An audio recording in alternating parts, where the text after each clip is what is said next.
But you said a moment ago that you wanted to express gratitude. You want to say thanks in response for this marvelous universe. Yeah. But a lot of people need to thank some being, someone. Well, right? Why? I said, no, don't they? Well, do they? Why? I think they do, but why? Well, that's what I ask you. You wrote the book, Breaking the Spell. Well, I think actually the answer to that is quite clear. An instinct that we share with mammals in general is when something that we don't understand happens, when something startling or surprising or worrisome happens, the most natural thing in the world, it's really instinctual, is to go, who's there? Who's there? And what do you want? Not what's that, but who's there? Why? Because sometimes there's somebody there, and that somebody might want you. So when you're startled, looking for an agent, looking for a being that has beliefs and desires, looking for a being that's conscious, is a very good strategy, even if you have a lot of false alarms. So your dog does it. The snow falls off the roof and lands with a thud outside the window, and your dog jumps up and growls, looks around. That's the very same instinct in the dog that we have. The difference is that in us, it doesn't stop with just looking around and then going back to sleep. It echoes and echoes and echoes. And so we begin to populate our world with imaginary, invisible agents.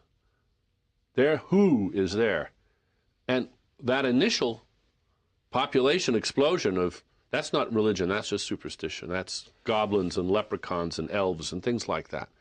But they are the ancestors in idea space of the few gods, and then eventually the monotheistic God that gets the name God with a capital G. So you're saying religion evolved? Yeah, absolutely. Is that what you mean when you say the subtitle of Breaking the Spell is religion as a natural phenomenon? Of course.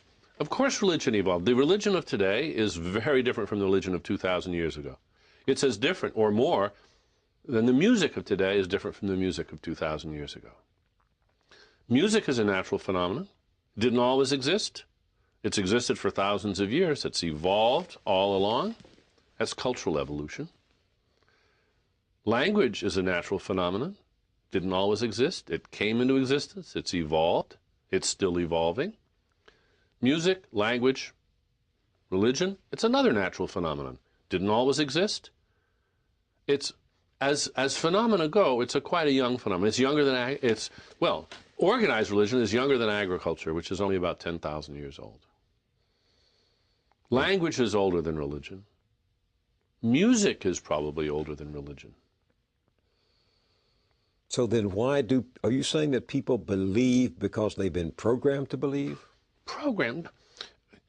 Do you believe that cheese is tasty because you've been programmed to believe? You've tasted it and you like it? And I mean, we get our beliefs from the interaction between the world we discover and our innate dispositions, what our genes do build biases into us.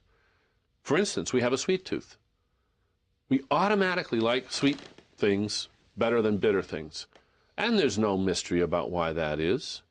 There's a deep biological reason why we have a craving for sweet things. As we have a craving for God? Indeed. In fact, our sweet tooth is, by general admission, no longer such a good thing. It's sort of outlived its biological usefulness. Now that we live in a world where there's a surfeit of sugar, it no longer helps us. But we can't get rid of it. It's in our genes, but we don't have to indulge it. We don't have to succumb to it. Some people do, but we don't have to. We've learned how to work around our sweet tooth. Now, do we have a sweet tooth for God? Yeah, we sure do. And you think there's a surfeit of that sweet tooth for God, right? That's what I take. One of the things I take away from your book is that you think we have a surfeit of belief in God. No, actually, I do not know. Because here's what I don't know. And I say in the book, until we do more research, we just can't tell. We have sugar and we have saccharin. Saccharin is maybe the healthier substitute for sugar, and they both satisfy our craving. Now the question is, religion, is it sugar or saccharin? If it's saccharin and we cut it out of our diet, we may be in real trouble. Because then we may indulge our cravings, whatever they are, with things which are worse for us than religion. See, I think this is where your critics really come after you. They say you think that God can be put to a scientific test like everything else. And if God is God, God is beyond the observation and verification process of science. Oh, God is very definitely beyond the verification process of science. God has been designed to be beyond the verification process of science. This is one of the classic adaptations of religions, is to create this gulf so that science can't get anywhere near God. That's true. But science can understand that very fact. You say that science can understand how religions evolved and why, by the way, that idea is completely absent in folk religions, which are the ancestors. The idea of God being, as it were, beyond science. They don't make a distinction between science and religion. In folk religions, it's all the same. It's all one. This is just what everybody knows. And they have no concept of faith. They don't need a concept of faith.